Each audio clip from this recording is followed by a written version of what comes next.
Hi guys, it's Janae and welcome back to my channel, and today we are continuing the read along for Scum Villian Self-Saving System. I almost said Urha, I don't know why, but yeah, that's what we're doing. We're on volume 2. I need to check the page number, but we're here. So I think we're gonna still be here for quite a while. I think we still have about 150 pages to go, more or less. But yeah, I'm just gonna give like a few minutes for people to arrive if there's anyone who wants to click into it. So we're gonna wait like 5 minutes. Um, but in the meantime, let me just quickly make sure we have everything. I'm gonna have to use a pillow in order to like have something to rest the book on, because that always just makes life a lot easier for me. Um, and oh, this is the other thing that I wanted to mention. So for some weird reason, even though YouTube says the connection is excellent, when I was like double checking to see if the audio was okay and everything like that, it seemed like it was buffering quite a bit. So I don't know if that's just on my side, or if that's like an actual issue that's going to be an issue on your guys' side. I hope not, but I guess we'll just have to wait and see. If there is an issue with the audio, also please let me know. Um, but yeah, I think that's more or less it. I do also just quickly want to pop out the chat. Well, luckily we actually don't need to pop out the chat for this one. Hold on. But I am gonna zoom in just a little bit. Okay. There we go. We should be good on that front. And what was the other thing that I want to say? So I don't want to make any promises, but I'm hoping that maybe this week I'll do 2 live streams. So instead of just the Saturday and Sunday ones, I'll be able to do Tuesday and Thursday as well. But that will very much depend on how Tingguan Sifu Season 2's editing treats me. Like, if I can get it up on the Wednesday, on the day that it releases, like I'm hoping and planning to, then we shall have the live stream on Thursday. If not, then we shall have to postpone that idea until next week, like the week after next week. Um, but yeah, we shall worry about that later. I have some coffee here with me and some water once the coffee runs out. And then we are gonna have the 10-minute break in the middle on the hour. Just so, I can quickly get up, stretch my legs, go and maybe get some more water or whatever I need to, in order to not sound like my throat is dead by the end of this. And yeah, that is more or less it, I think. Okay, so I think we're more or less ready to get started. For anyone who wants to read along with their physical copy of the book, we are on page 152 at the top of the page. And yeah, I think we can basically just get going. We're almost at 5 minutes, and I am unfortunately a very impatient person. So, great. We left off in the middle of basically like a disaster scene where Shen Qingque had just called for Liu Qingge. So we'll see how that goes. Someone flew up on their sword and angrily denounced him. Shen Qingque, your heart is truly wicked. You purposefully fled to the city, drawing people from various sects here. Was it so you could collude with demons and, in one fell swoop, reenact the tragedy of the Immortal Alliance Conference? Whatever it takes, our Baichi sect won't let you succeed. So any and all accusations are perfectly acceptable, huh?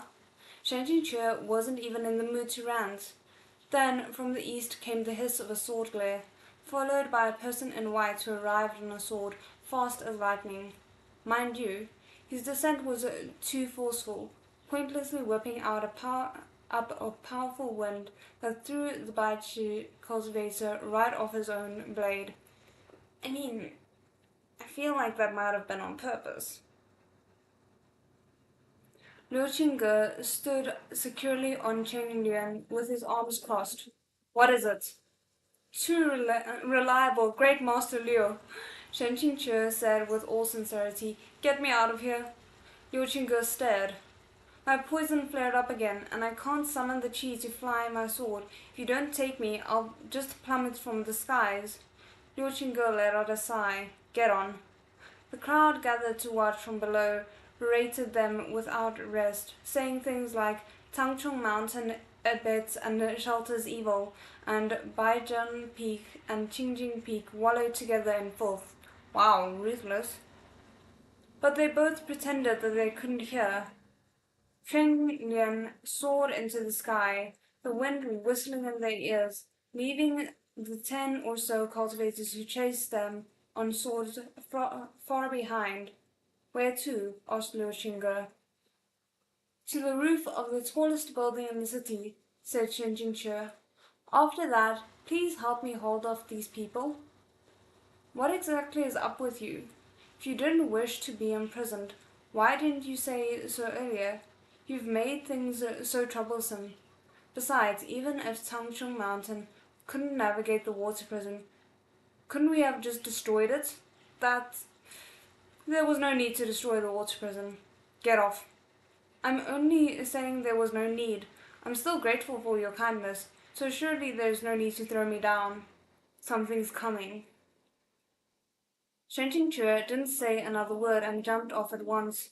The tip of his foot touched tile, and he stooped over on the roof of the building. Cheng Lian,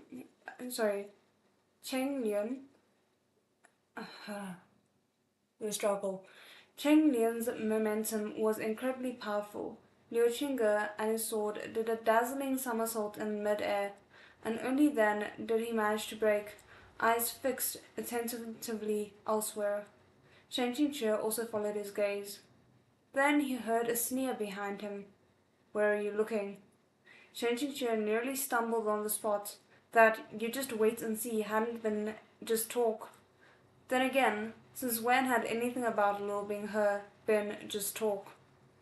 He had actually come to capture him, even braving the risk of Shin Mo's recoil. How deep did his resentment run? Liu Binghe glared fixedly at them, expression dark, then slowly extended a hand to Shen Qingque. Come with me. Gong Yishao is dead, said Shen Qingque. Liu Binghe went rigid. Oh? Okay, so then luckily, I didn't actually think it was Liu Binghe, but that reaction tells me that it almost definitely wasn't him. The disciples guarding the water prison are also dead, he continued, lobing her. Over 100 Huanhua Palace lives. Also, I'd be hated and persecuted. Was it really worth it? Oh my word, you guys are as bad as each other. Red flashed in Lord Binghe's pupils. Whatever, you won't believe me regardless of what I say, he said icily. Then there's no need for more pointless chatter. I'll ask again. Will you come or not? He suddenly refused to withdraw that hand. Shenji had yet to answer when, out of nowhere, over 10 people appeared, hemming them in on the roof while riding their swords. The leader was again that man from Bai Chi's sect. This time, he lowered his center of gravity, basically crouching in a horse stance upon his sword to prevent himself from being thrown off balance again.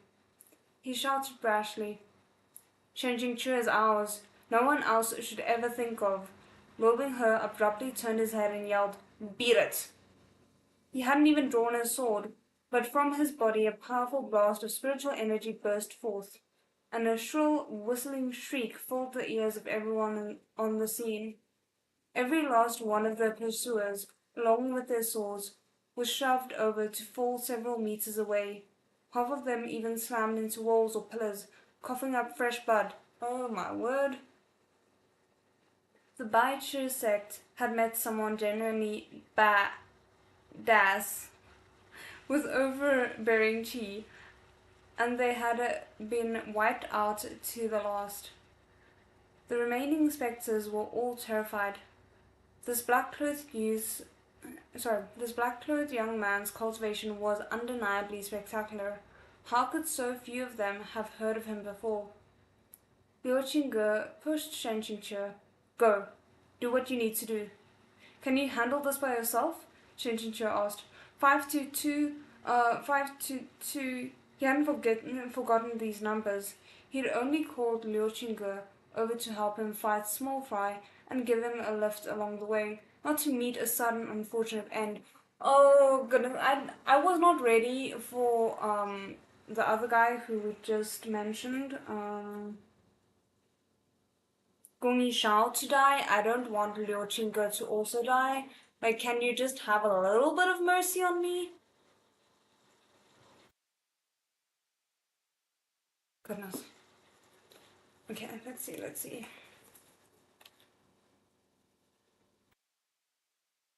But neither of these two characters were the sort to in any way listen to others. At the first wrong word, no wait, without even a word, they started to fight. Cheng Lian was incredibly powerful, but Luo Binghe didn't draw his sword. He concentrated spiritual energy in his hand and used his open palm like a blade to meet it head on. I'm assuming because he can't afford to draw his sword at the moment. Shen Qingque knew why Luo Binghe couldn't draw a sword. In a duel between masters, one couldn't afford a single error, and this was the sort of moment when it was easiest for Xin Mo to take advantage of an opening and invade its wielder's mind. If Luo Binghe was possessed with demonic qi in plain view of everyone, and his homicidal urges greatly increased, drawing the blade wouldn't be worth it. Luo Binghe's body actually housed two sets of cultivation systems, one with spiritual qi, the other with demonic qi. Because his dual heritage had successfully integrated, these two systems didn't interfere with one another, each operating in excellent form. When necessary, his left and right hands could even use two different attack types simultaneously in a display of power. Of course he can, because this man is just that awesome. But right now, he couldn't draw his sword, and circumstances made it inconvenient for him to access his demonic qi. Thus, his killing power was diminished. For once, he and Liu Qingge were evenly matched. Deafening sounds shook the sky above the roof. White arcs and spiritual energy exploded together. The duel was so fierce that none of the cultivates below them dared to rush in recklessly. Even the most inexperienced and undiscerning rookies could see that if one were to so much as graze either man's roiling, murderous qi, they'd ascend right to heaven without any further need to cultivate. Oh goodness, the way they said that. The fight was so fierce that Shen Qingque actually felt an answering urge, if not for without a cure, having flared up at such an inopportune moment. He too would want to enter the fray, but it was time. He squinted up at the sky, then leapt to the highest level of the building. On the highest roof, a gale screamed. It felt like it would blow him right off. Oh, why am I struggling so much today? Sorry. Give me a second. Let me just get some water instead.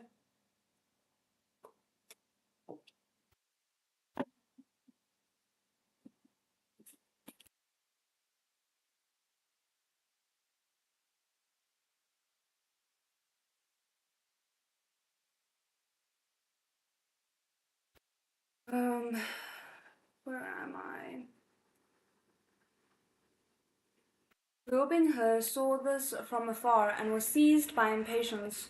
No longer in the mood to fight, the malevolence in his eyes skyrocketed, and he reached for the hilt of the long sword on his back. He's actually going as far as to draw his sword here? Liu Binghe, don't be rash, Shen Qingque called in a rush. Too late, Liu Binghe said harshly. With a flip of his wrist, Shin Mo was drawn. Wrath and dark, bellowing qi visible to the naked eye. Cheng Lian stabbed straight towards Luo Binghe. He gently flicked Shin Mo's blade edge, which was as thin as a cicada's wing. From the center oozed wave after wave of something like a chill, and Cheng Lian came to complete, uncanny stop in midair. Oh no. Never once had Chen Lian disobeyed Liu Qingge's orders, and he couldn't conceal his shock. But Shen Qingqu knew that the situation was even more severe. If Liu Binghe really was hit with Xinmo's recoil in this place, the lives of everyone on the scene, as well as the entirety of Huayue City, was within a 50-kilometer radius, would be forfeits. Oh goodness, okay. As a last resort, Shen Qingqu unsheathed Shuya. Come here, Liu Binghe. Today we must come to a resolution. Liu Binghe raised his head and gave him a dark look. In the next moment, he had flashed forward to around a meter away. Then he raised his hand and drew a barrier that covered the entire roof, insulating them from everyone else. At last he smiled, expression twisted. Resolution? How can this be resolved? Shizun, at this point do you really think that what's between us can be settled cleanly? Why can't it? Shen Qingqu breathed in lightly. Though he was clutching his sword, he had no intention of fighting. In truth, wielding this blade at this point would have no effect. As things are now, there's nothing I can say. Sure enough, even if we scheme until we're exhausted, we cannot outwit fate. Liu Binghe chuckled. Fate? What is fate? That which let a 4-year-old child be humiliated while no one lent a hand to help? Oh, this is gonna hurt, isn't it? That which let an innocent old woman die of heartbreak and starvation? With each line, he stepped forward, menacing. Or that which let me fight with dogs for scraps? Or let the person I wholeheartedly adore lie to me, abandon me, betray me, and shove me down into a place worse than purgatory with his own 2 hands? Shizun, look at what I've become. Am I strong enough? You know how I spent those years within the Indus abyss.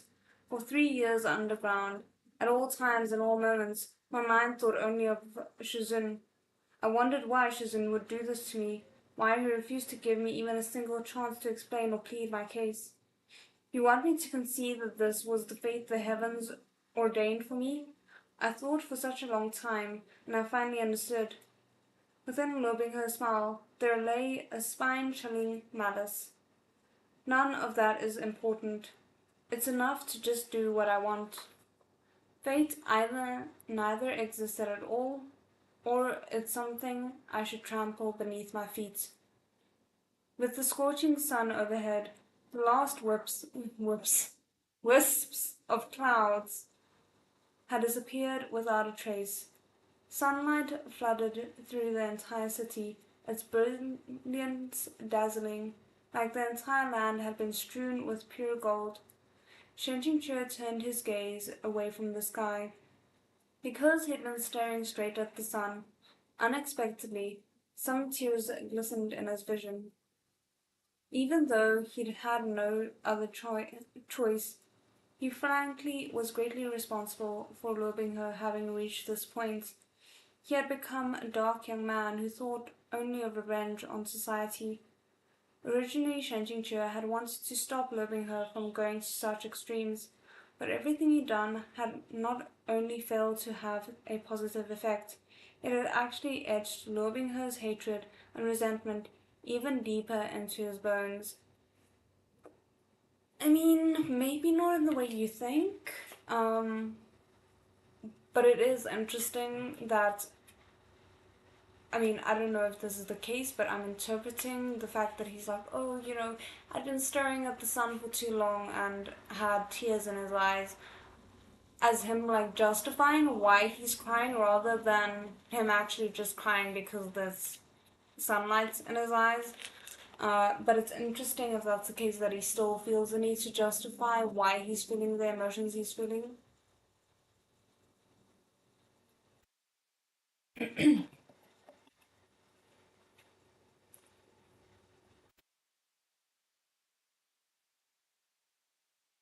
Liu Binghe saw how Shen Qingqu's expression softened without warning and couldn't help but startle.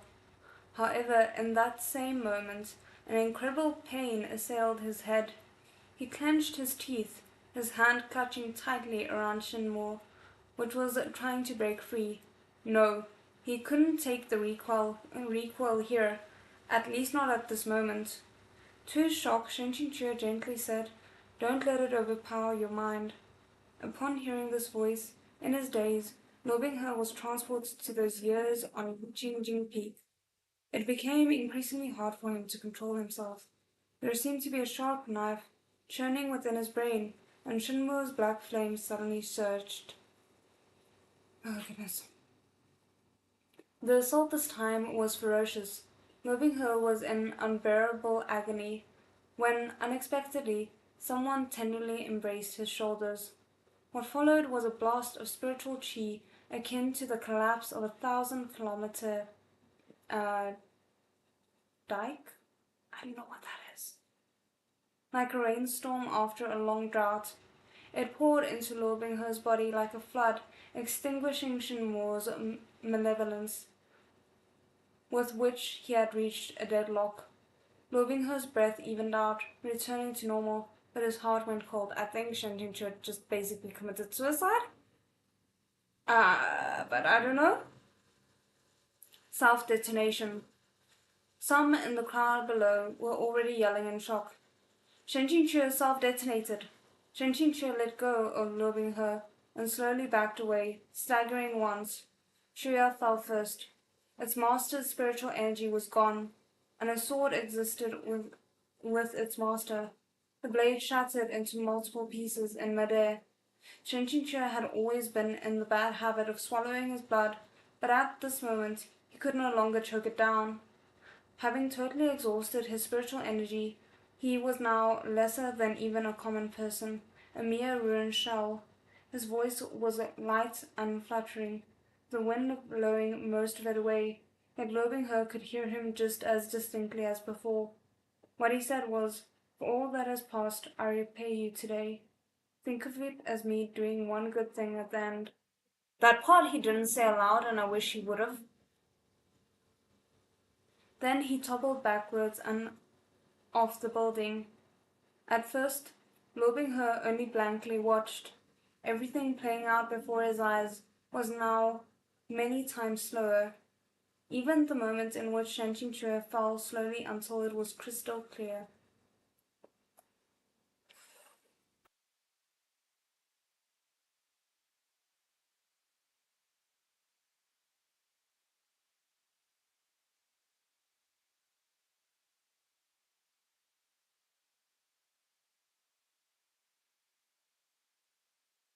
Oh great, and we have a picture, because the everything else was not painful enough. Let me just show you the picture first, I can't. It's beautiful, but painful. I don't know why they felt the need to do this to us, but oh well. The body dropping in mid-air was like a blood-stained paper kite. Only when Lo Binghe's body started moving by itself, scrambling to catch Shen Qingque before he hit the ground, did he finally discover that Shen Qingque's torso was light and insubstantial, his entire body empty, without a wisp of spiritual energy. He truly was akin to a paper kite, liable to be ripped with the slightest force. In fact, one wouldn't need force. It had already fallen apart. Lo Binghe was still in disbelief. Didn't Shizun hate his blood more than anything? Wasn't he unwilling to even be near him, to associate with him at all? So why, at the last moments, had he so gently helped to contain Lo Binghe's mind, as tender as he had been in those years long past? Why hadn't he hesitated to help Lo Binghe suppress Shenmo's recoil to the point of destroying his own spiritual energy? All around him, people seemed to be muttering things like, "Execute the demon," and "Eliminate your own for the sake of justice." Lo Binghe's mind was in a muddle. He could only hold Shen Qingque and mumble, "Shizun." The Qingjing Peak disciples had fought the Huanhua Palace disciples the entire way and finally arrived. Ling Ying had by now heard that Lo Binghe was alive.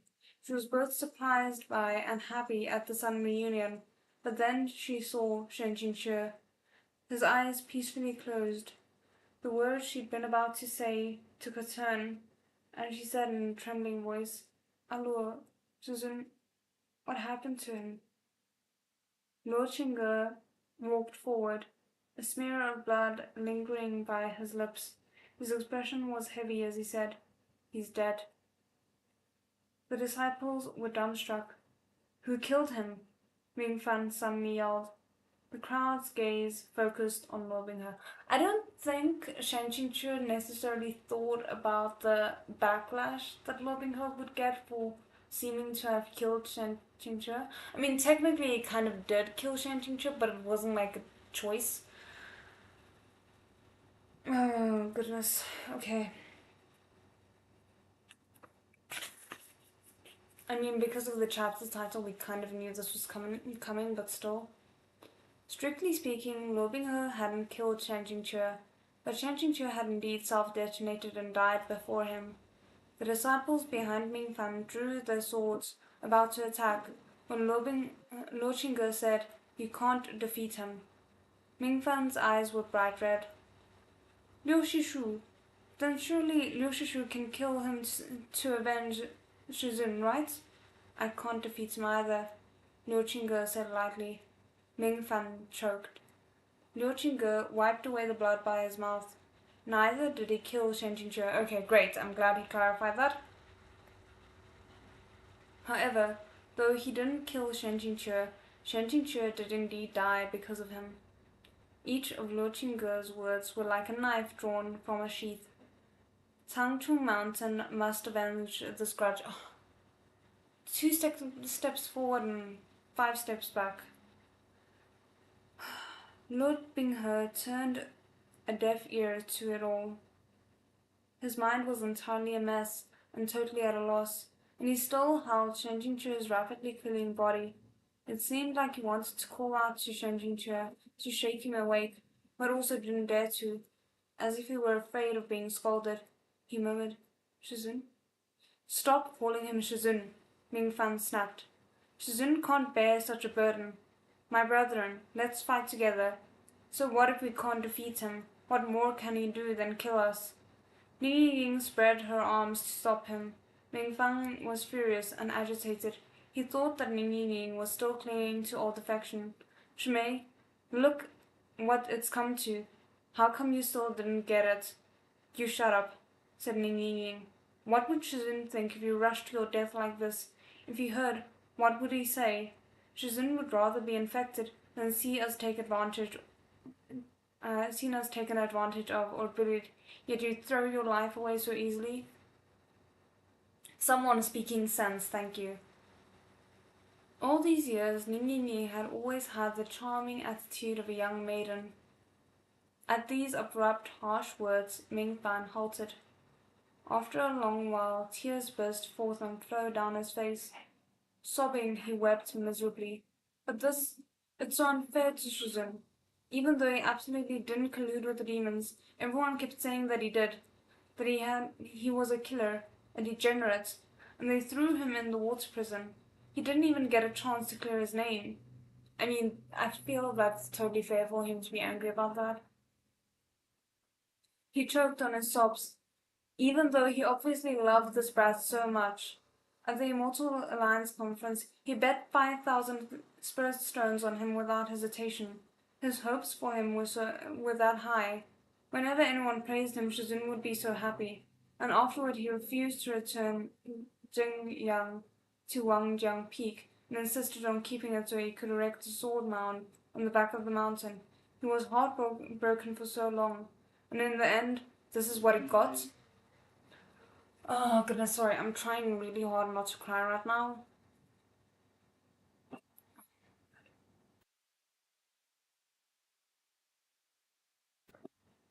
This is not going well. I listened in a trance, unsure if this was an illusion or reality. Is that so? At the time, Shizun too was utterly heartbroken. Nini Nin stepped towards Robin her. Her eyes were red, but her words and breathing were steady. Alua, we weren't there for the Jinglan city incident, but we all heard about it. I don't know why you didn't return to Chong Mountain, despite being alive, and I don't know why you wouldn't stand up for Shizun, and I certainly don't know what happened at the Immortal Alliance conference, but Shizun's kindness when he raised and nurtured you, and his feelings when he doted on and protected you, those weren't fake. Everyone knows. We saw for ourselves. Can I not cry, please? Is that too much to ask?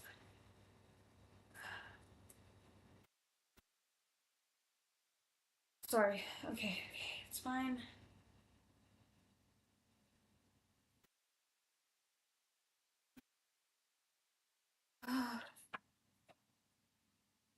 After a pause, she continued, if you feel that the Shizun in the old days didn't treat you well, then think back on the day you lost your jade pendant. Shishong inexplicably backed off all at once. You yourself knew there was something strange, right? No one else on Qingjing Peak would turn leaves into weapons for the purpose of teaching a small lesson.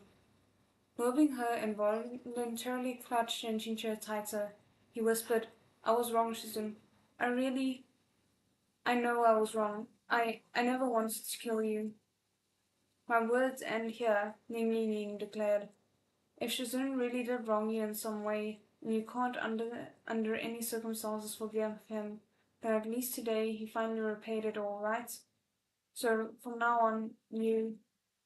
At this point, she couldn't take it anymore and turned her head away. I asked that you stop calling him Shizun. Repaid? That's right. A moment ago, Shizun had said something about repaying him. Had Shinjinchu been saying that in exchange for pushing Lobingher into the endless abyss, he would also fall for his sake? Lobingher started to panic. I don't want you to repay me. I just couldn't get over my anger. He was speaking to himself. I couldn't get over it. Whenever you saw me, you acted like you'd seen a ghost. Then you would happily smile and laugh with others, when in the past you only did that with me. And to me, you would say only the bare minimum to me, and you kept suspecting me of everything. But I was wrong. Why couldn't he say this while Shenjinchu was around to hear? I mean, I understand it. I understand why, but I can't help but be frustrated. He stammered and stuttered, talking as he wiped the blood away from Shenjinchu's face.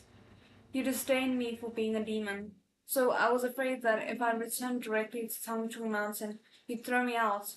I thought if I took over Huanhua Palace and became like you, a leader of righteous cultivators, I could make you happy.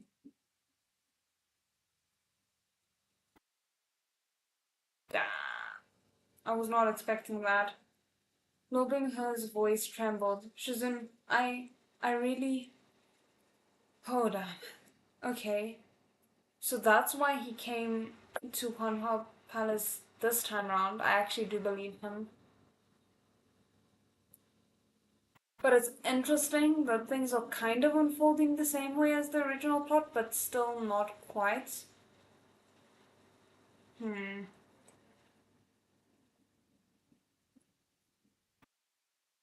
I don't know. I'm kind of stressing, and I can't explain why, because I know a little bit of what happens next. I remember a little bit of what happens next with regards to the purpose of the mushroom, but I don't remember enough to really be able to tell you more than that. Okay, Chapter 9, Borderlands. Evening came with high wind in the borderlands, whistling through the scattered houses of the little garrison. All down the street, only a single tea house shone from within. Warm yellow lanterns lit warm yellow lantern lights lent the place a semblance of life. The so-called borderlands weren't the border between two countries or cities. Rather, they were the border between the demon realm and the human realm. Oh, that's cool. The two races belonged to different worlds. For the most part, The endless abyss ruptured the space between them, but there were always those few places where the border between realms was weak, where time and space were in disarray, and where the residents of the two realms would often end up slipping back and forth between them. On occasion, in some cases, someone maliciously stole across the border. Few ordinary people were willing to live in a place where the demon race could emerge from thin air and vanish like ghosts, skulking around one day, then killing and pillaging the next. Thus, signs of human life in the borderlands only grew sparser by the year. Even when the dimensions of different realms began to intermingle in prosperous city, the population would usually end up evacuating in mass migration, leaving behind only the disciples sent by the cultivation world to guard the borderlands. Okay, if that makes sense. Lu Liu poured the newcomer a bowl of hot wine as he chatted with a few others gathered around the stove. Brother, where did you come from? The south? Out that way? A few people looked at each other, their expressions understanding. It must be hot out there right now. The newcomer raised the bowl of wine and frowned. Who said it wasn't? There's a battle twice every 3 days. No one can endure that kind of torture. Tangchung Mountain and Huanhua Palace both belong to the four major sects. Why are they making such a fuss these days? Someone in the corner covered. Their disciples can't come face to face for a second without getting into a huge fight. Won't their sect leaders control them a little? How long have you been in this damn place where birds won't even stop to poo? Lubinger said. Sorry, not Lubinger. Lulio said. You've gone too long living under a rock. It's precisely because they have had their sect leaders' tacit permission that the disciples have been fighting harder and harder. Oh great, we love that. Why is that? Lyoke, tell us about it. Lulio cleared his throat. It's quite complicated to explain. Do you know who the current head of the Huanhua Palace is? I heard it's some kid. Lulio laughed harshly. If Luo Binghe can be called a kid, then you and I are less than nothing. This Luo Binghe is something else. He came from Tangchung Mountain sect and was even the head disciple of Qingyun Peak's Shenqing Che. At the Immortal Alliance conference a while back, he dominated the ranks. Now, that was truly a sight. If he came from Tangchung Mountain, why would he become the head of Huanhua Palace? A listener said doubtfully. After the Immortal Alliance conference, Luo Binghe disappeared for 3 years. No one knew where he went or what he did during that time. Chen Jingzhe said that he'd perished, so everyone believed he was already dead. Who could have known that 3 years later he'd make a grand comeback? He had even become an influential figure at Huanhua Palace. Then he forced Shen Jingzhe to self-detonate on the spot in Huayu City. I never understood that, said the newcomer. This Shen Jingzhe, was he wrongly accused or did he deserve such a fate? Who can say, said Lu Liu. The Tangchung Mountain is naturally united against outsiders, and they'll fight anyone who says anything. They've already been like this, holding relations over reason. They won't even let people talk about something as damning as that Anding Peak Lord, Xiang Qinghua, fleeing to the demon realm. Huanghua Palace changed masters not long after that. Huayu City sorry, why am I struggling? Let's try that sentence again. Where am I at?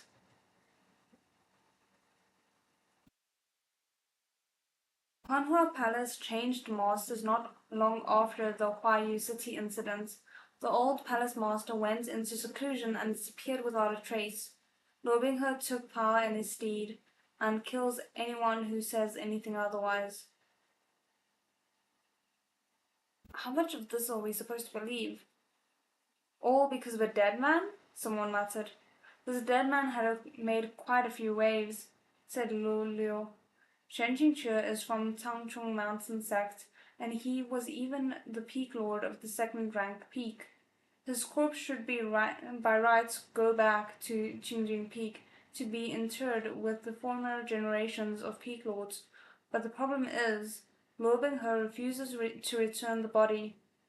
Everyone was imagining something along the lines of Luo Binghe whipping the corpse or putting it up on display, and their hair stood on end.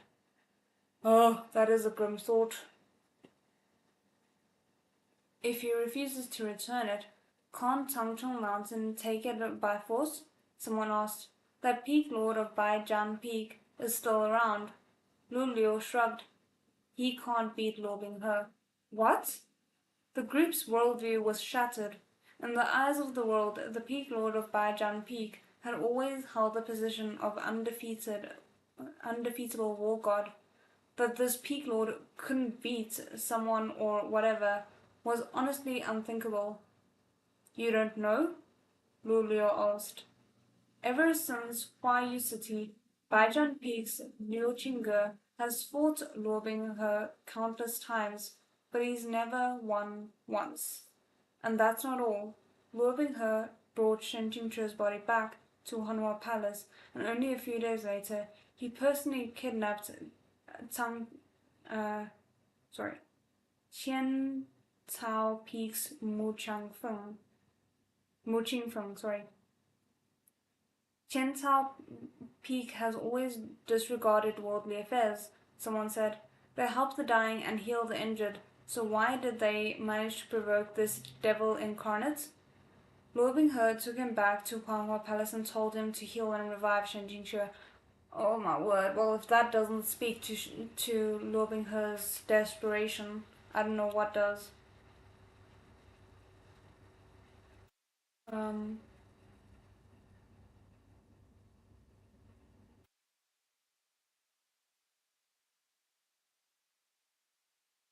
I see the two sects fighting. Tangchong Mountain always likes calling Huanhua Palace the Dogs of Demons. Why is that? The newcomer asked. That's because for some reason, the entirety of Tangchong Mountain from top to bottom insists that Luo Binghe is a fiend from the demon race, said Lu Liu.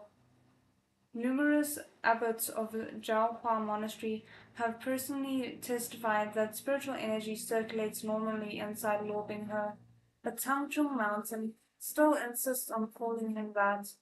Those two sects go back and forth, repaying grievances with grievance, growing their feud larger and larger. The way I see it, one day their ships will capsize together and no one will survive. I really hope that's not the case, but I can see it happening.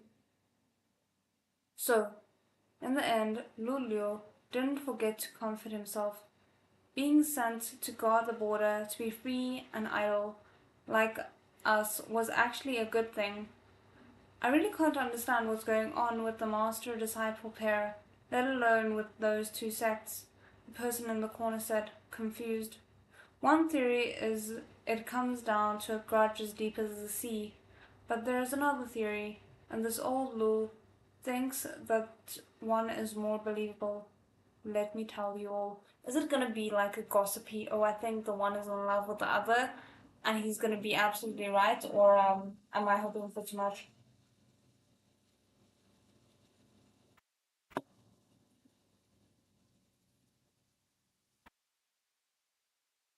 Let's see.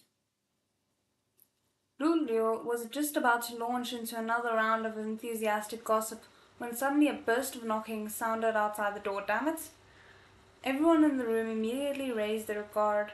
All their mischief and exhaustion was swept away, and each individual readied their weapons and spiritual artifacts. The borderlands possessed only rare traces of human life, being abnormally desolate. The members of their squadron were the only permanent residents of the entire garrison. The ones who'd gone out on patrol wouldn't have returned so quickly, and the few remaining residents were even less likely to risk death by wandering outside in the middle of the night. No one inside responded. and after a while there were 2 more knocks on the wooden door. "Who is it?" Lulio called out harshly. Suddenly a chill wind blew by and extinguished the oil lamps and candles on the table. The room instantly turned pitch dark, leaving behind only the dull red light of the stove faintly burning. Ooh, atmosphere, I love that. The silhouette of a man carrying a sword on his back cast itself through the window paper. The person called in a clear voice, "Lyoga, it's me. It's too cold today, so I came back early. Open the door and let me warm up with a cup of wine." That sounds suspicious. I don't know if I should believe that. The group released the breath they'd been holding and cursed. "Old Chin, you trying to die, just knocking on the door without a word. If we didn't know better, we'd have thought you were eaten by a ghost." The person outside the door chuckled. "Yeah, no, I don't know, like, why couldn't he just open the door himself if he's just a normal person, or is it barricaded in some way? Because otherwise it feels very much like a creature that needs to be invited in." The person outside the door chuckled. Lulio felt something was strange, but he couldn't quite figure out what. He said, "Come in," and opened the door. A gust of frigid wind swept into their faces, but there was nothing there. Lulio slammed the door shut. "Light the lamps! The lamps! The lamps!" The newcomer's hand trembled. He turned and formed a fire seal, and the flickering flame illuminated a few silhouettes. He'd yet to light a candle when he turned back around and started, "Lyoga, I want to ask you." "What are you stammering for?" Lulio said impatiently. "There were only 6 people in the room, right? So why am I seeing what looks like 7? Dead silence. Suddenly there was a loud cry. No one knew who had attacked first, but screams and the sounds of clashing weapons rose and fell. Lulio yelled, "Light the lamps! The lamps!" Everyone hurried to form fire seals, but their movements were too uncoordinated. The flames and silhouettes swayed wildly and disoriented their vision, making it even harder to see who was who. Afraid of harming their own, no one dared to swing too aggressively, and so the thing that had warmed into their midst took advantage of the chaos. It was like catching fish in turbid water, a claw here, a knife there. As Lulio mentally cursed, something suddenly grabbed him by the neck. His eyes rolled back into his head and his feet slowly left the ground, unable to see what had grabbed him by the throat. Just when he thought his life would end right then and there, the door flew open, and a whirling gale swept inside. Another silhouette charged in. Oh, okay, sorry, this part I don't remember at all, so I'm like super invested. No one saw how the newcomer fought, but Lulio heard an uncanny cry by his ear that sounded like that had come from the thing holding him by the neck. Its grip loosened.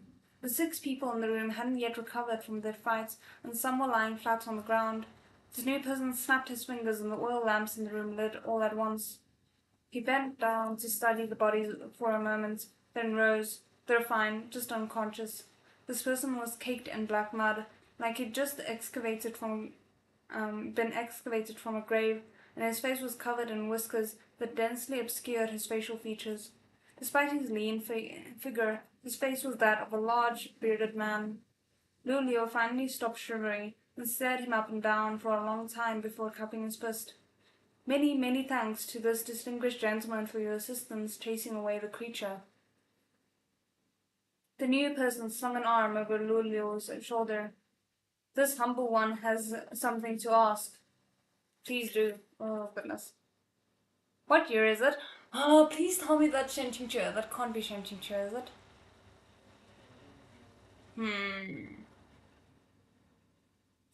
Okay, so I know I said on the hour, but we're at a scene break, so I'm thinking maybe we should take the 10-minute break now.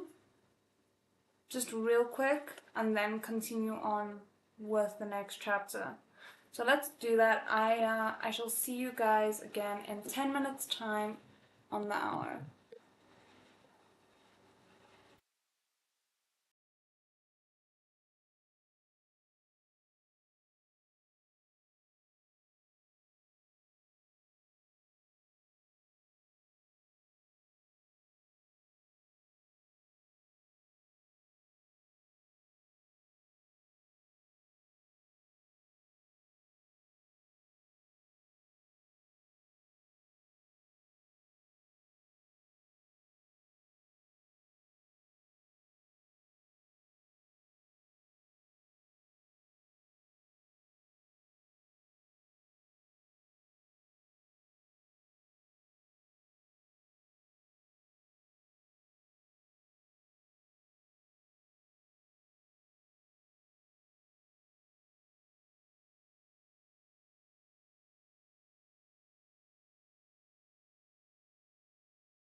Okay, we are back.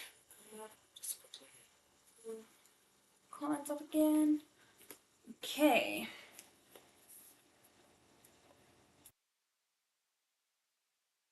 I really hope this is changing too. We shall see, we shall see. I mean, I can't think who else it would be though, so.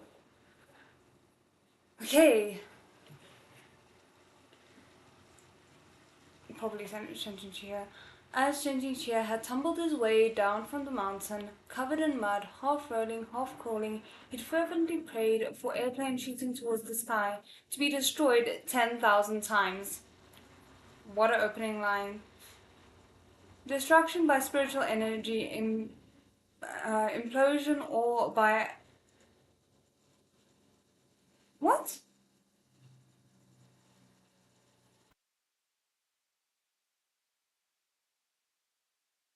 I'm gonna read this sentence to you and you guys tell me if this makes sense. Destruction by spiritual energy implosion or by asshole. Either was acceptable. What? Originally, most of the strategies he thought up to preserve his life had involved faking his death. But what was the point of faking one's death? The trope of plotting a fake death was a puppet or look-alike, while allowing the original person to flee had been done to death in TV series, so the strategy he had settled on was dying for real. That day in Hua Yu City, he really and truly had self-detonated, and even done a good deed along the way, absorbing an enormous amount of the berserk demonic energy in Luo Binghe's body. To say that his meridians had been ground to dust was no exaggeration. Only by facing death could one return alive. The sun moon dew mushroom was also called the flesh mushroom. Oh, that does not sound great. And this name was entirely literal. Though the mushroom wasn't especially useful for cultivating, it still grew by collecting spiritual energy from nature along with the essence from the sun and moon. If you planted its sprout in a soil rich with with spiritual energy, nurtured it, meticulously sculpted it, and watered it with blood and chi, once it matured, you could cultivate a living body of flesh. The body could grow just fine, but it was impossible to also create a soul via this method. That was to say, you could only grow a soulless empty shell. You couldn't find a more suitable vessel. Plant a little shen in the spring and harvest a big shen in the autumn was no longer just a dream. That's so weird, but I kind of love it. It's so insane.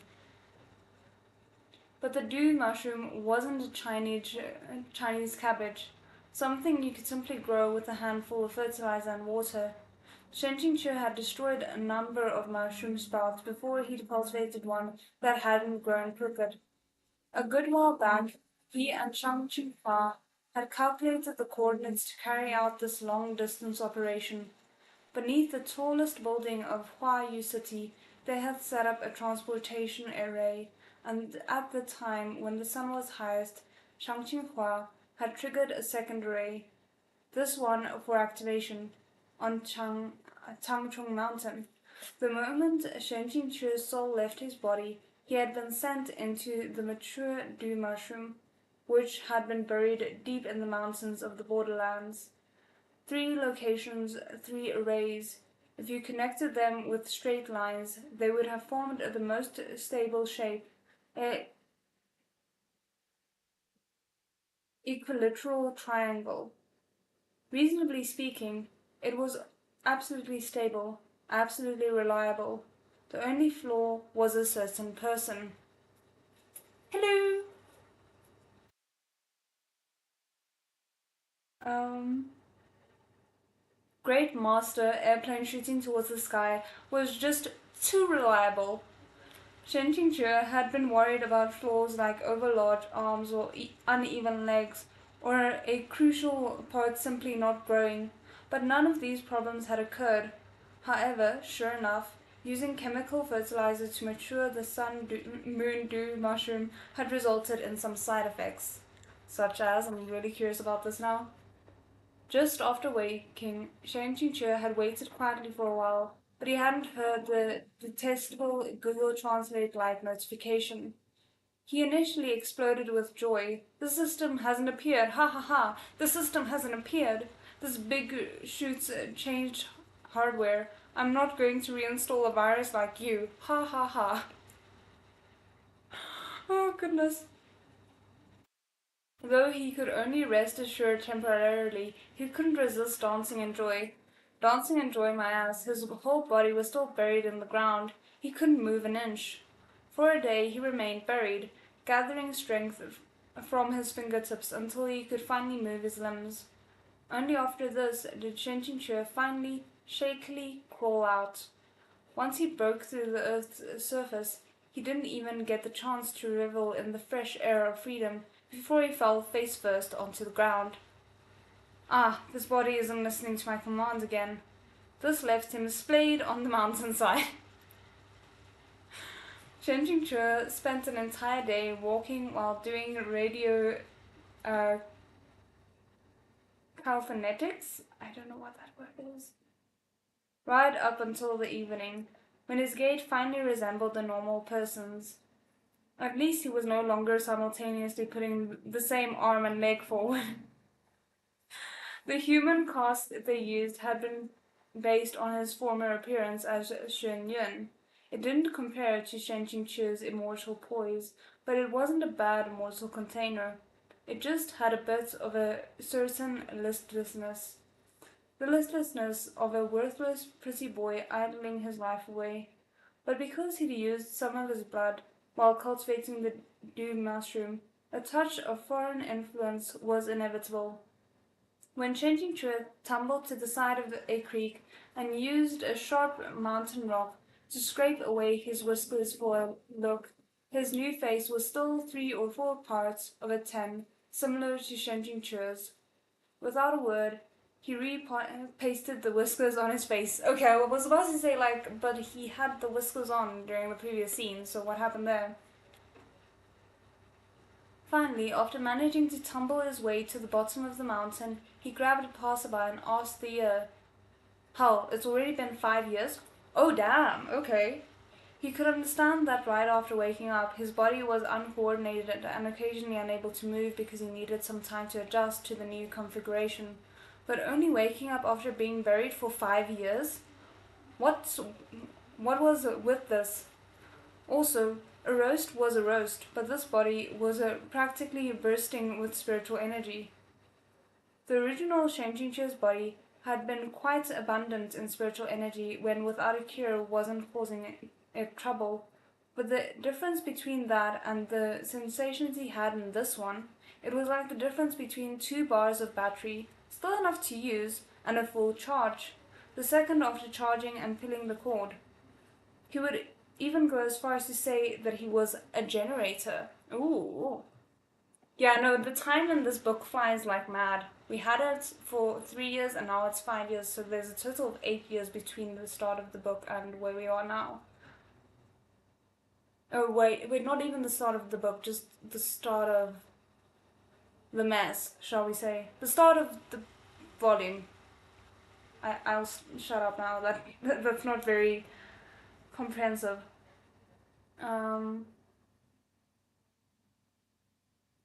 Did this count as shedding his body and replacing his bones, changing his tendons and cleansing his marrows?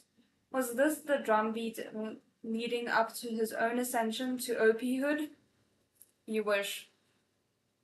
After so many years, Shen Jingzhe felt for the first time that he'd acquired a lick of the dignity owed to reincarnated transmitigators. Why did I say transmitigators? It's transmigrators. Sorry about that. For the first time, his unskilled self would perhaps not drag down his seniors in the transmigration regiment. When he turned back... Wow, okay, let me just take 2 seconds to, collect myself. And my coffee is done. Where's my water?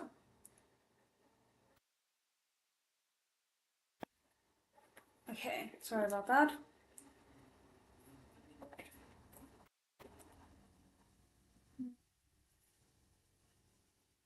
When he tuned back in, you see the mug cup? Um, when he tuned back in, Lulio was rambling. These past few years, the demon race has invaded more and more often. All sorts of demons, ghouls, and ghosts have poured into the human realm. A major battle is likely imminent. Oh, I haven't yet asked the distinguished gentleman for his immortal name. The words, ha ha, this number one is the untalented Qingjing Peak Lord of Tangchong Mountain, the Shuya sword Shenjingque of the Central Plains, veered of course just before they reached Shenjingque's throat. I'm glad, because that's a mouthful anyway. So close, so close. He'd almost given them his old name. He couldn't think of another name in the moment, and after muttering for a bit, he resolutely said two words, Peerless Cucumber. Why would you go with that? Why not just go with your old name? Oh my word. And like not Shen Qingqie, like Shen Yun. Why not go with that? Or is he going with that, but just like different characters of that maybe? Um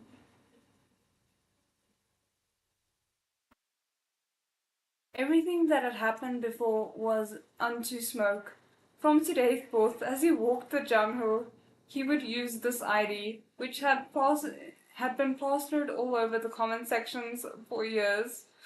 After he spoke, Shen Qingque glided away, leaving only a room full of petrified people in his wake.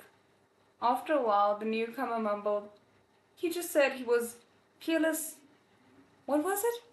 Peerless Chrysanthemum? Leo guessed. Wasn't it Peerless Crown? No. It was Peerless Crazy Flower. Oh my word. Shen Qingque had walked several tens of feet away, but at the sound of this, his feet slipped out from under him. Ugh. Perhaps he would have to think about it some more later. Maybe switch to a different name. I very much think that's a good idea. Oh my soul, indeed. Oh. The first step to starting his all new life would, of course, have to be proceedings with which Shen Qingque was most familiar. First, for a prop, he needed a folding fan, one with a white silk base decorated with an ink wash painting of mountains and rivers. Shen Qingque snapped the fan open and waved it before his chest, sending his long hair and whiskers flying. Perhaps his image wasn't ideal and was slightly unsuited to said prop, but that didn't matter. With a folding fan in hand, badass acts at my command. I love that slogan of the entire story. Shen Qingque placed one foot on the mountain rock and said, Speak, exactly what intentions have brought you to infiltrating the human realm? A crowd of trembling people, no, demons, huddled before him. Though, to be honest, from appearance alone there was basically no difference. Usually we only steal small trinkets from the human realm and take them back to trade, a frontmost one said, shaking with fear. The demon realm didn't have a common currency, so they often bartered. If something caught their eye, they'd trade for it, or if it didn't, they wouldn't. Between the demon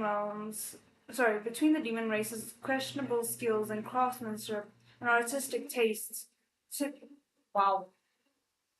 Did you guys hear that car? That was super loud. Um,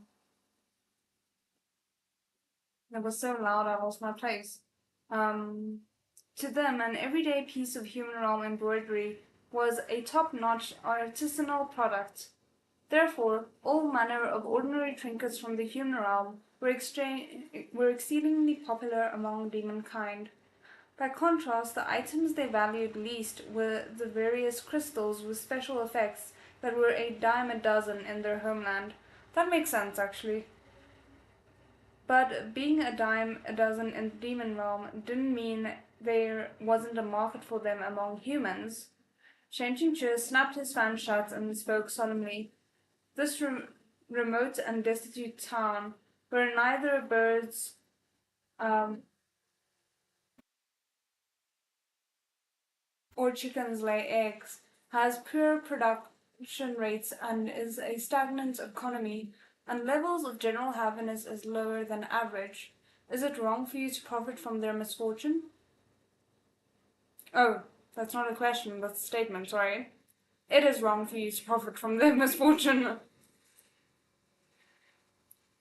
The minor demon was at a loss. He was pretty sure that in a moment he was captured. This lofty master had also been stealing, no, borrowing clothes, as well as the fan with which he was happily fanning himself. I was compelled by my circumstances, Shen Qingque thought.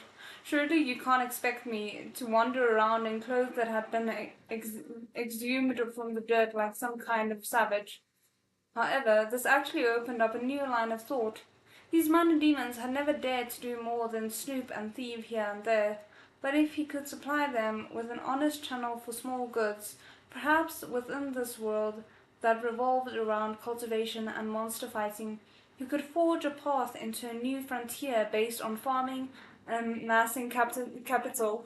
Oh my goodness, is that going to be the rest of the novel? Just him farming away his life? That would be completely unexpected. Shen Jingque irresponsibly fantasized for a while, then felt that he were to accept underlings, they needed to understand each other's cultural practices. Do you eat rotten flesh? He asked amiably. The minor demons shook their heads. Shen Jingque was about to sigh in relief when the leader effusively said, My pa said that only the rich and influential can afford rotten flesh. So you're saying you eat fresh flesh? Enough. It isn't at all a question of economic access, okay? After climbing to the top of the demon realm, loving her had been more than influential, right? So how come he'd never enjoyed this kind of thing on page? Thank goodness. After a pause, Shen Qingque changed his angle. What's your name? The first one replied, Six Balls. Okay. What does that mean? When I was born, my pa held me and said I was 6 balls heavy. Shen Jingque was speechless. What balls? Shot put balls or ping pong balls? This kind of name is absolutely meaningless. The rest of the demons were scrambling to declare their own names, each one more unbearable than the last. They seemed to take much pride in them. Are the names chosen by demon commoners all this literal? Family names didn't exist in demon culture, so the names they chose were daring and audacious, bold and unrestrained. You could tell at a glance that those generals with names that left people speechless, such as Alder Skyhammer or Alder Single Arm, had started as nobodies and climbed up to the top.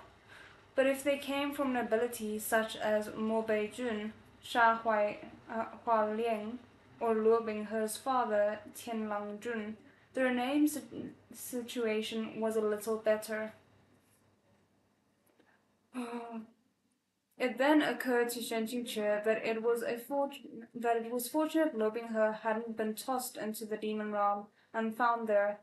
If he'd been taken in by demon commoners in accordance with these naming conventions, he might have been dubbed something that made it sound like his parents hated him. What would he be called? A jade-faced little playboy or evil demonic incubus spirit?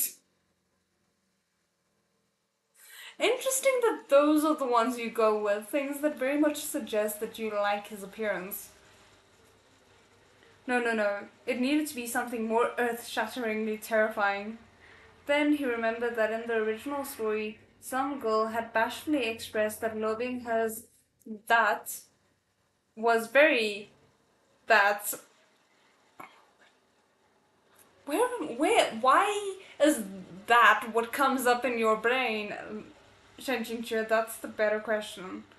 With an uncountable harem and an innumerable thrusts, he could effortlessly pull his trigger in every manner of setting.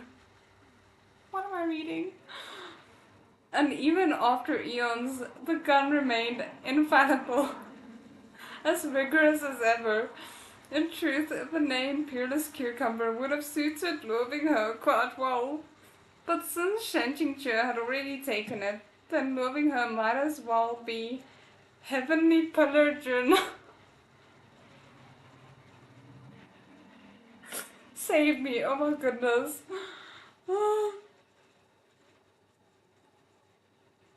How Luo Heavenly Pillar. Ha ha ha, how painfully exhilarating. Shen Qingque had been laughing for a while when he abruptly slapped himself.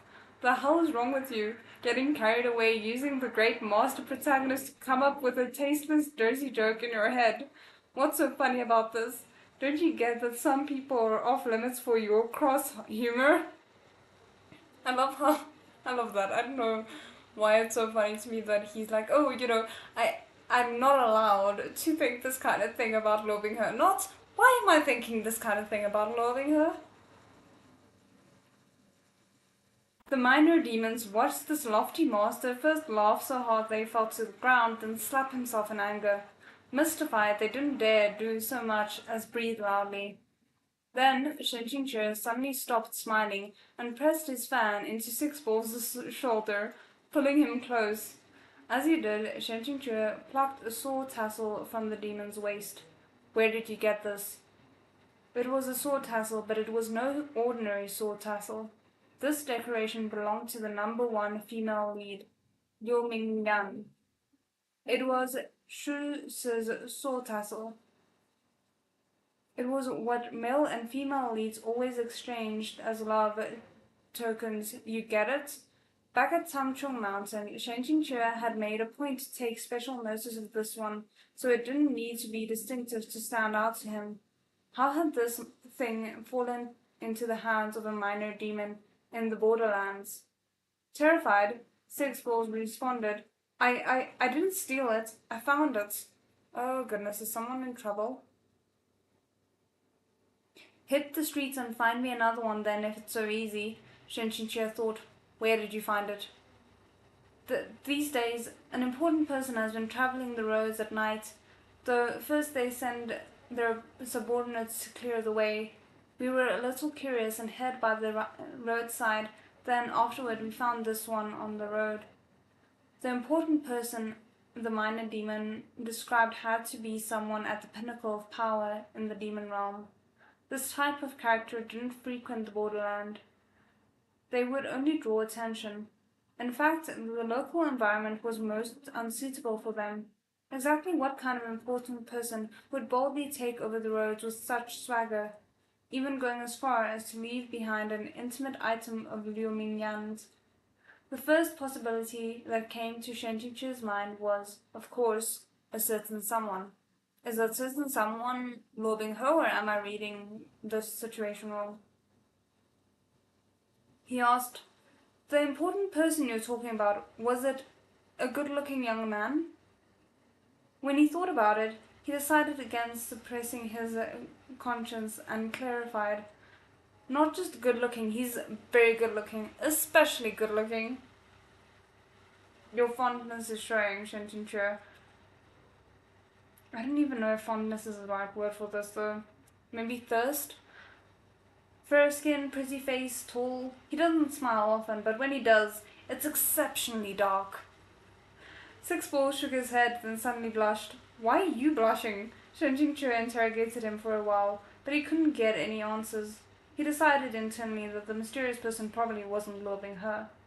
Luo Binghe carried Shen Mo, and it was a super crazy, ridiculous, huge-ass cheat that broke every single rule.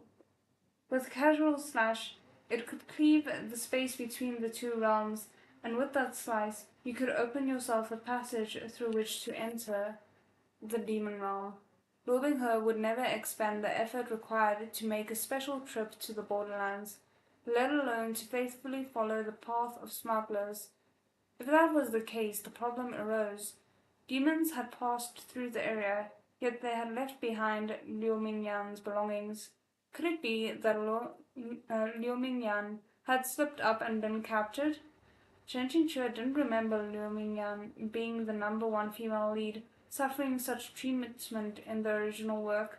What dumbass insignificant bandit would dare touch Luo Binghe's wife. Furthermore, though the Luo siblings normally each cultivated on their own peaks, the original work had mentioned that their relationship was quite good. Perhaps their sibling bond only seemed distant because neither was the clingy type. But whether Shen Qingque saw her as Luo Qingge's little sister or as Qi Qingqi's beloved disciple, he couldn't just stand aside and do nothing. Moreover, at this time, the system was seemingly unable to threaten him for now, and thus he had nothing to fear with regards to restrictions or massive deductions of B points or whatever. So why not go check it out? Where is the rift and the boundary between realms? Shen Qingque asked. Oh, this is getting so exciting. Because I think we're almost at the point where I don't know what's gonna happen next. I'm vaguely imagining that I might have read up until a point where Shen Qingque and Luo Binghe interacted in his new body, or he found his old body in Luo Binghe's hands, but that might just be me making things up. I don't know.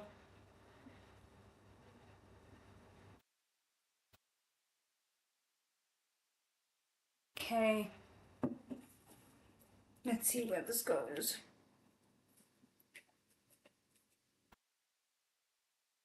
At midnight, Shen Qingque hid in the treetops with all traces of his presence concealed, overlooking the area below.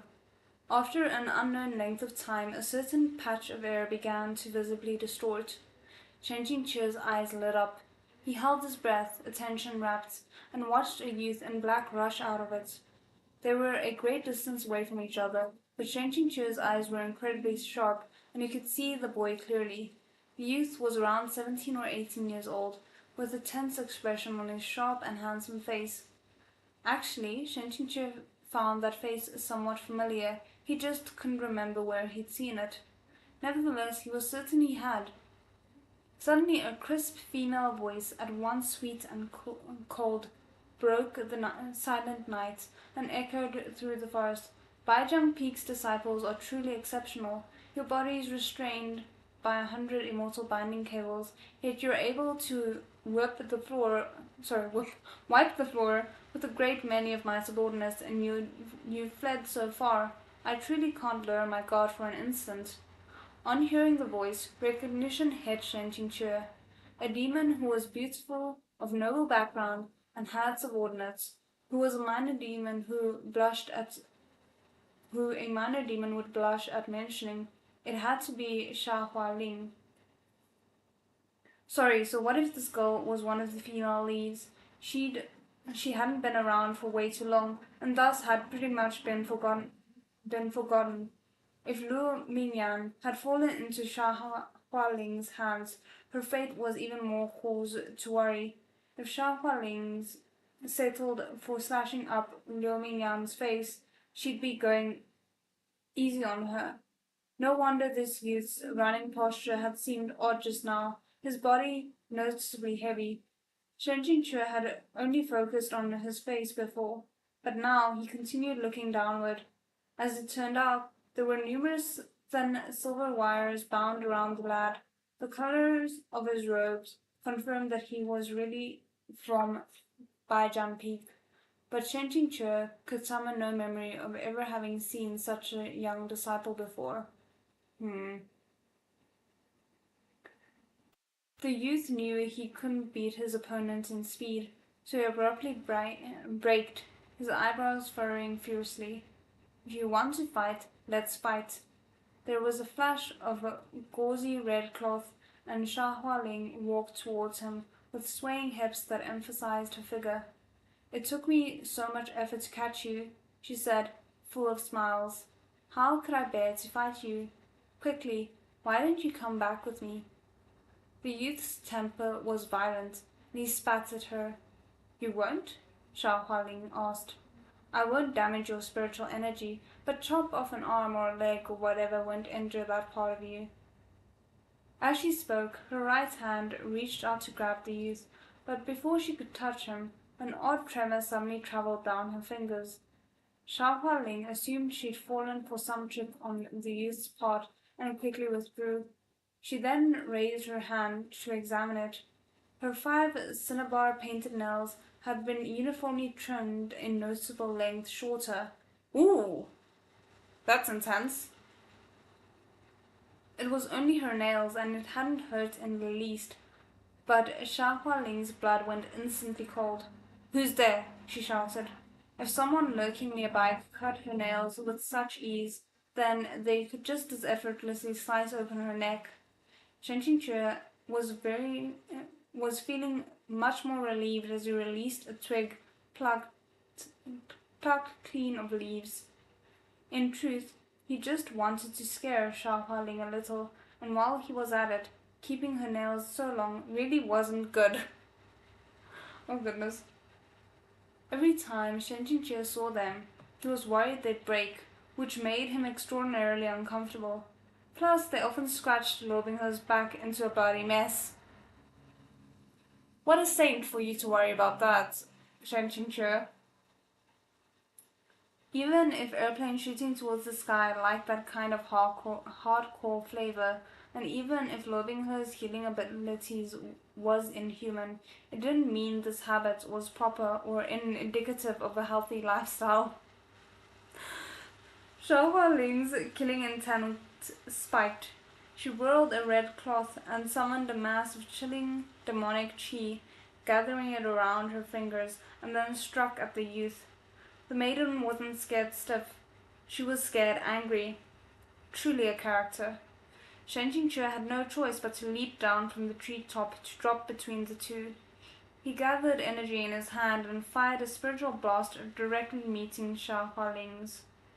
He had known that this body was to bursting with spiritual energy, but he hadn't thought it was bursting to such an extent. Their palms hadn't yet connected when Xiao Hualing was flung straight back, like a repelled magnet. At the same time, those skimpy clothes tore once more.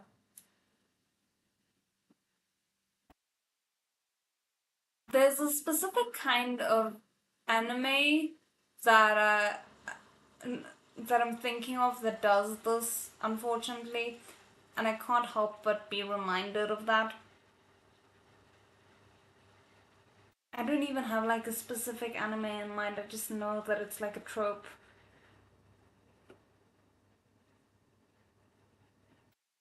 Um, Though this was an unexpected bonus, Shen Jingque had always insisted on the rule of under no circumstances look at an unexpected bonus from women in this world who have above average looks.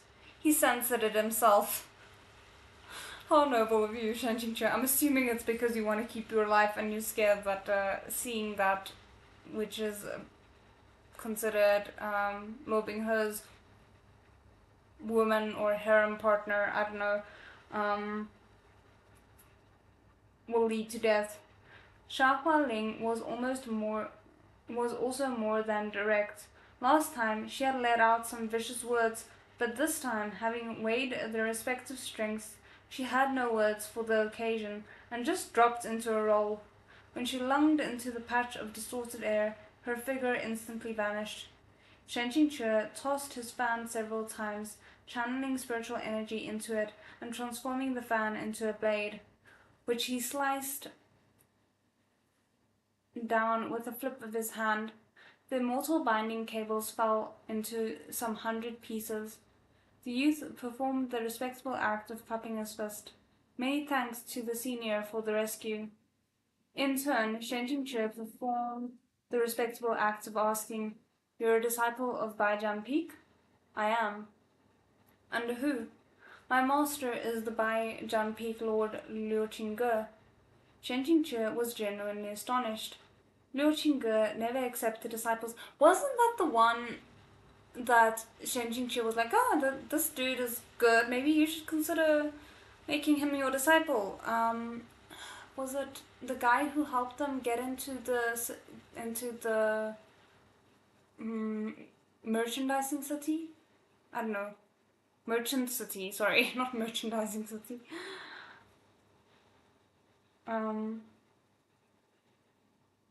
Liu Qingge never accepted disciples. On that Baijian peak of his, at most there were people equal to him in seniority, and other than that, there were the disciples his Shishongs and Shidi had taken in. The man himself wasn't interested in teaching. To be fair, what Baijiang Peak called teaching was just putting effort into beating up on one person in particular. Shen Qingque had some slight suspicion. What's your name? Yang Yixuan, the youth answered loud and clear. Like I said, he looked familiar, so I've definitely seen him somewhere before, right? A young child could certainly grow up in 5 years. Shen Qingque looked at Yang Yixuan and down as he thought of how Liu Qingge had sworn that he wouldn't accept disciples because it was too troublesome. But he had in the end, hadn't he? Senior? Asked Yang Yixuan. How has your Shizun been these past few years? Asked Shen Qingque. At their parting in Huayu City, Liu Qingge had lost to Luo Binghe, and it must have been a true blow. Shen Qingque felt that he absolutely had to ask after his Shidi's current condition. He's been defeated in every battle, Yang Yushen said honestly. Shen Qingque was silent. The idea that the Baijian Peak Lord could be associated with the phrase defeated in every battle, it really made one shake in one's boots. Who did he fight? Shen Qingque asked. Luo Binghe? Yang Yixuan humphed. Who else but that little beast? Shen Qingque's expression twisted slightly. Yang Yixuan himself was quite a bit younger than Luo Binghe, yet he still called him a little beast. Who had he learned this from? Good question. He didn't yet know that nowadays, whenever anyone in Tangchong Mountain sect referred to Luo Binghe, it was always as a little beast, demon fiend, or ingrate. If they called him by his name and added that bastard, it was considered courteous. How did you fall into that demon woman's hands? Shen Qingque asked. Her words just now were a little strange. What was that how could I bear to fight you business about? Yang Yushen's face immediately flushed red. If that demon woman hadn't used such devious methods, first disguising herself as a woman who'd fallen into misfortune, then, when I became suspicious, suddenly taking off, I absolutely wouldn't have fallen into her trap and been captured. Shen Qingque understood immediately. Look at yourself. Are you really a representative of Baijian Peak? He lectured. Avoiding feminine charms doesn't mean fearing them. So what if she took off her clothes? So what if the maiden stripped her right in front of you? Back when your Shizun went to fight Sakubai, their entire cave was filled with unclothed bodies. Oh goodness, that's a lot of information. Mind you, at the time, Shen Qingque had also been there, and true enough, he'd begun to suspect that Liu Qingge was either asexual or impotent.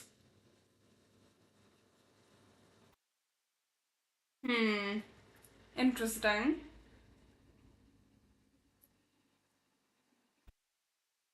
Yang Yushen's face was filled with a longing admiration. An entire cave? As expected of Shizun. Then he said curiously, Does Senior know my master well?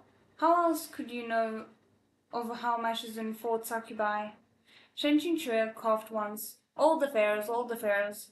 Getting back to the main topic, Xia Hualing hadn't been captured. Yang Yushen she'd likely also taken...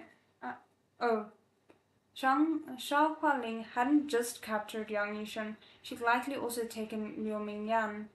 She would capture Tangchong Mountain sect disciples in such a high-profile manner for only one reason. Something had gone wrong with Luo Binghe. Luo Binghe's cultivation system was unscientific in the extreme. He had to multitask and coordinate the two systems within him in order to combine diametrically opposing forces into one working network. This meant that his spiritual and demonic chi had to be operated as mutual checks and balances against each other. However, once Shenmue got involved, his demonic chi surged and the balance was lost. throwing the whole into disarray. In order to resolve this issue, Lobingher employed a method that involved looking for human vessels. When the moon was full, he'd search for someone with strong spiritual energy and pass the excess demonic chi in his body to them. In exchange, he absorbed the greater part of the vessel's spiritual chi. In this way, he naturally regained his balance. My brain just went straight to the gutter in a very bad way that I'd never considered before. And I'm just like thinking, like, is the book trying to tell us there's a reason why Shenqing Che now has excess spiritual chi? Like, is he the book's designed buffer to luring her? Because I would not be surprised if the book took note of the fact that the plot is now going in a very distinctly BL direction, and was like, oh, we need to equip Shen Qingchu with new things when he reawakens so that he's able to handle luring her. Like, it's bad, but I wouldn't put it past the book, which I don't know what that says about me or the book or MXTX, but something is being said right now, and I don't know what it is. Um, where was I?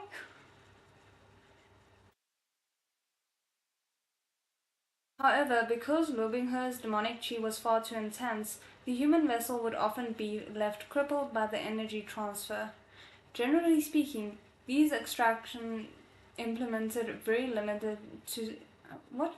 Generally speaking, these extraction implements were limited to a single use, and of course, Lobingher wouldn't do the demanding work of capturing human vessels himself.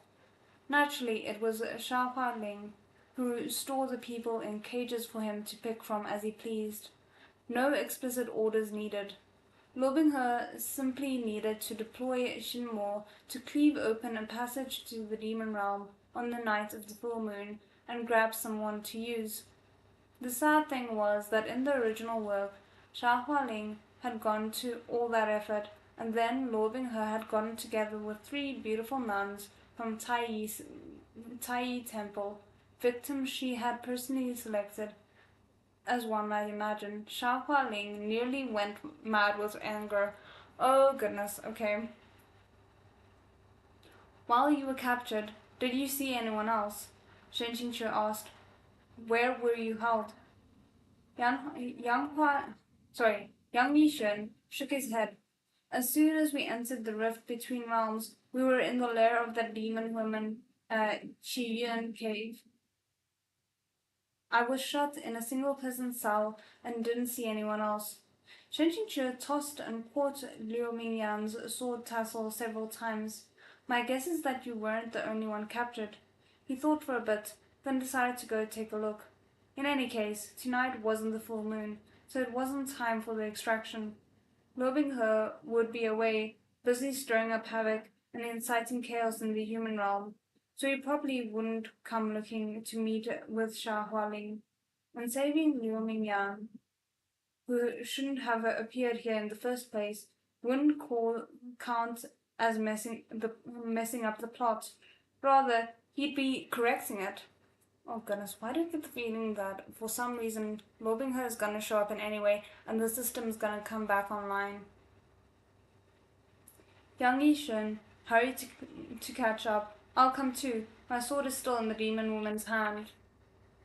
You're not scared she'll take off her clothes? Asked Shen Qingque. There's no way I'd be scared, Yang Yishun said disdainfully. Besides, throughout the entire trip she took them off dozens of times. There's nothing remarkable about it anymore. Wow, okay. Shen Qingque turned around, speechless. So the reason she shut you in a single person cell was actually so she could strip for your eyes only? What an unbelievable bonus. Young man, if you continue at this pace, you'll definitely die to the male lead. How worrisome. You're Liu Qingge's sole disciple. Passing through the spatial rift was like passing through a gushing flow of warm water. Once they re-emerged, they were in the demon territory. On the human side, it was already past midnight, But on the demon side, twilight had only just fallen. Oh, so there literally is also a time difference thing. That's interesting. The air was particularly arid. After standing there for a moment, Shinjin grew a bit dizzy, like he was suffering from an altitude sickness. As far as the eye could see, there seemed to be little difference from the human realm, although the trees were a tad sparser. Looked like their greenification efforts were a bit lacking. Yang Yishun led the way. They passed through craggy stones and soon found the opening of Chi Yun Cave. It's an honor to see you at last, O cultural monument of the demon race. Seeing it in person, Shen Qingque found that sure enough it was unique. It was the demon race's nature to prefer darkness. Most of their permanent and temporary residences were located fully underground. When he took in the entire entrance, it seemed to him to be an exceptionally splendid mausoleum. A tablet inscribed with 3 characters in twisty red calligraphy, erect in front of a big pile of rocks. Tell me, what could that be if not a tombstone? Shen Qingque thought.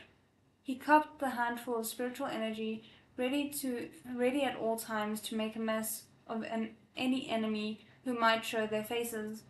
But after he started down the tomb passage, no, the cave entrance, not once did he see any guards. When he thought about it, it made sense. Only demons had ever sneaked into the human realm to throw their weight around. What humans would suicidally run over to this side? That's also fair. The demons had absolutely no need to arrange for guards. The pair stealthily moved deeper. After passing through the stone corridors, they arrived at a large hall. The hall was carpeted with the intact skins of all manner of strange beasts. At first glance, they seemed to be still alive. Oh, that's terrible. Xia Hualing was currently barefoot, pacing back and forth on an enormous tiger skin spread over the floor of the hall.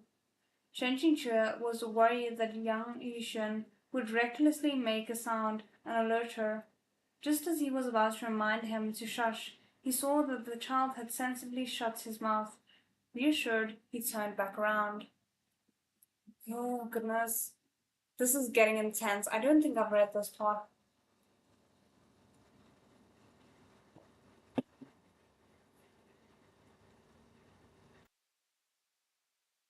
Mm.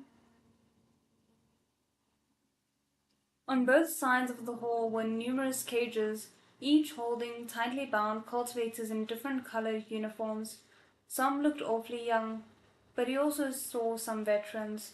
Some were drowsily nodding off, and others were glowering in fury. Sha Hualing walked over to one of the cages, arms crossed.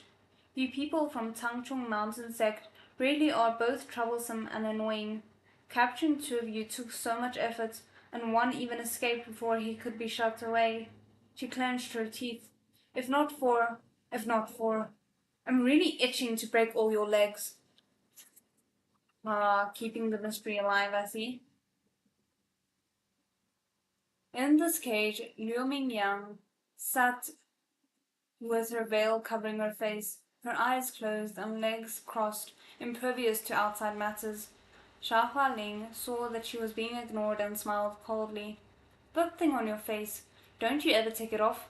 Oh, I see. Could it be that your face is so ugly that you dare not take it off out of shame? Girl, do you know who you'll be envying most in the future? Saying she's ugly is just you giving yourself a thorough slap in the face. Okay, that's just Shen Jingque's thoughts. Xiao Hualing's woman's intuition was acting up, no matter how she looked at Lu Mingyang. The cultivator irritated her from every angle. She opened the cage, dragged Lu Mingyang out, and yelled, "Kneel!" Liu Mingyan was naturally unwilling to do so. Though she was thoroughly without spiritual energy, she still stood firm. Xiao Hualing pushed and shoved, but she was utterly unable to make Liu Mingyan Liu Mingyan's knees bent even a little. Enraged to the point that steam came out of her ears, she snatched the veil off Liu Mingyan's face. In that moment, Xia Hualing's delicate snow-pale face became even more snow-pale. Can they fall in love? Like, is that allowed? I know that's not ideal, and I don't think it's something that I've ever seen in an MXTX novel. I'm trying to think. I don't think so. But like, could you imagine the twist, and like the crisis that Shen Qingque would have as a result as well? Turn around, I want to see.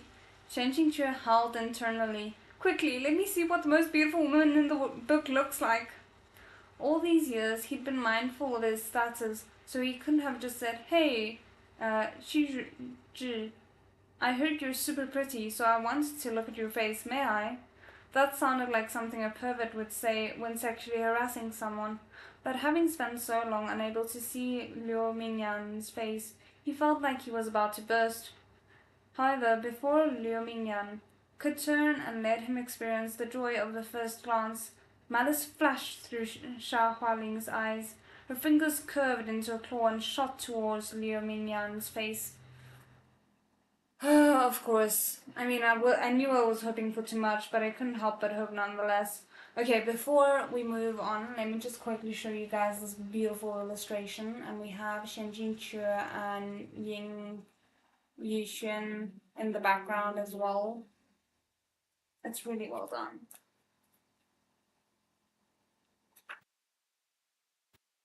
And thus, for the second time that night, Xia Hualing was sent flying, and she was finally unable to stop herself from coughing up a sullen mouthful of blood. A dash of self-consolation flashed through her mind. At least my clothes weren't damaged this time. I wouldn't need to change again, right? Although Shen Jingque had sent her flying, she'd still clawed 5 gashes into his sleeve. Didn't I trim those fingernails an hour ago? He thought, shocked. Are they capable of unlimited regeneration? After tossing Xia Hualing away, he promptly turned his head to look at Liu Mingyan, and as soon as he did, his feet slipped out from under him. In the blink of an eye, she'd instantly pulled her veil back on. What's wrong with letting me have a glance? Yang Yixuan had found his sword stabbed into a seam in the rocks, and he had already started hacking at the chains on the cage doors with matchless speed. A throng of cultivators swarmed out with each chop. Then Shen Jingque saw 3 navy blue silhouettes out of the corner of his eye and said with great alarm, "Stop, stop! Don't do anything impulsive!" Confused, Yang Yixuan turned his head. "Is something wrong, senior?" The words had barely left his mouth when Shen Jingque realized that he'd already opened the cage at hand, and 3 dainty Taoist nuns, with faces that could have been cast from the same mold, rushed out of Qiyuan cave like a trio of whirlwinds. "Buddy, by haphazardly releasing everyone like this, you've released some people who shouldn't have left." Oh goodness, him and his ever-continuing quest for not ruining the plot, but then ending up doing so anyway. Oh my word, sorry. My nose is itching. I hate it. He had released the 3 sisters responsible for settling Lord Binghe's demonic chi in the long term. But the blunder had already occurred. Shen Qingque's heart flooded with tears, but it wasn't like he could run after the nuns and stuff them back into their cages. There was no other option. He could only join in releasing people. As he freed them, he sighed and lamented. He was dead. He'd managed to totally ruin a plot thread. The first meeting between the male lead and the 3 members of his harem. A freak accident had messed up the scenario in which they fooled around and cultivated together. He could only place his hopes in that hard-working employee, Xia Hualing, who would bravely go back to war and ideally recapture them to present to Luo Binghe. It was criminal. Criminal. Shen Qingque was still wallowing in remorse when he lowered his head and unexpectedly found himself looking at a familiar face. His heart thumped. How? It really was an unlucky year. His enemies kept marching down the narrow road.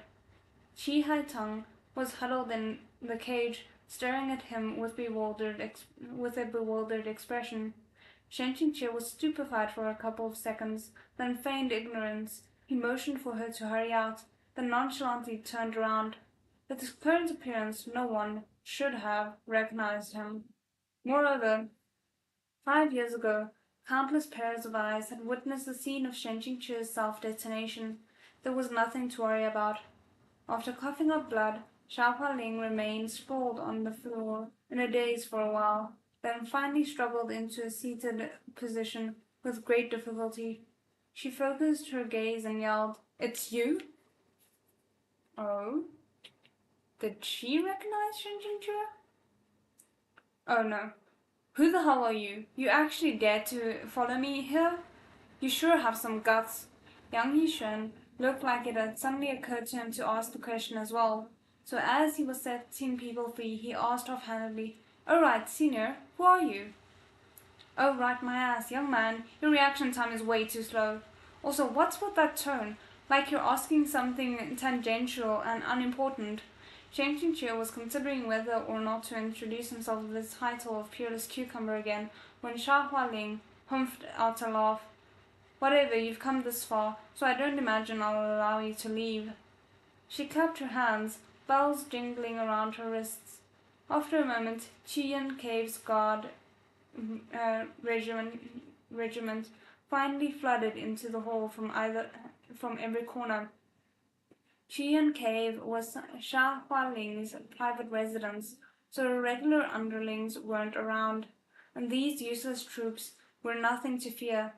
Those minor demons circled around and around them, raising and lowering their arms, looking exactly like they were performing some kind of backwater dance ritual. Shen Qingqi was mystified by the sight, but he was impatient, so he prepared to send them all flying with his fan, when to his surprise it seemed like countless strands of hair had fallen all over him, constraining his movements. Immortal binding cables. I mean, Shen Qingqi, not to be judgmental, but you should have seen this potentially coming, I feel. Even though these motley troops didn't have much fighting ability, they were obviously trained. Each held a hair-thin immortal binding cable, and they circled him non-stop, winding him into a giant ball of string until he was fully intertwined. Xiao Hualing hadn't managed to cheer in victory before Shen Qingqi laughed, then violently stomped on the floor. The air filled with the sound of snapping strings. What? They had burst. The immortal binding cable had been thoroughly snapped by this person, who flooded them with spiritual energy. More or less everyone there was so terrified they completely forgot the task at hand. This really was the first time they had seen someone who could use spiritual energy to simply snap immortal binding cables. What a straightforward and brutal method of freeing oneself. "Just run!" Shen Qingqi yelled. The freed cultivators didn't need additional encouragement. Most of them were already long gone. Yang Yishen and Liu Mingyan had just struggled free of their immortal binding cables, and the circulation of their spiritual energy was still unstable. Knowing they would only get in the way if they stayed, and seeing that Shen Qingqi would likely be able to handle things, they retreated, leaving with only a "Senior, take care." Oh, that sounded like I was a freaking robot. Sorry about that. Um, it sucks because like I see it's basically time for me to end this, but I really just at least want to read until the end of the page. The underlings didn't know whether to chase them or remain stuck in place, waiting for their superior's orders. Xiao Hualing pointed at Shen Qingqi, a strange gleam in her eye.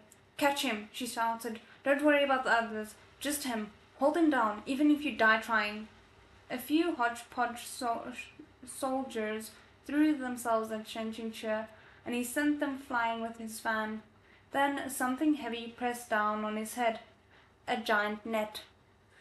Countless immortal binding cables, each the thickness of a pinky finger, had been woven into a giant net, which was draped down. upon his head. When it settled over his changing chair, its weight alone forced his knees to fold, and he nearly fell flat on the ground. Okay, so I'm gonna have to end it here, unfortunately. I have a theory that maybe the reason why Xiao Hualing is snatching up people is maybe to try and see if um, Luo Bing He can find someone to revive Shen Qingque, like use other people's spiritual energy to revive Shen Qingque's old body. And that's why this is happening, and not for the reason that Shen Qingque himself thinks. But she also might just be working for someone else. The fact that she's like so targeted on Shen Qingque suddenly, because clearly he's demonstrated that he has an amazing amount of spiritual energy, says a lot in my opinion. But I guess we'll just have to wait and see. So if all goes well, I'll be seeing you guys on Thursday, probably around 7 p.m. GMT. But if not, I'll be seeing you guys again next Sunday for the next section of this. And it's getting really good. Like, I'm so invested at this point. So, anyway, I hope you guys enjoyed as much as I did. And otherwise, I'll see you guys in the next one. 再见。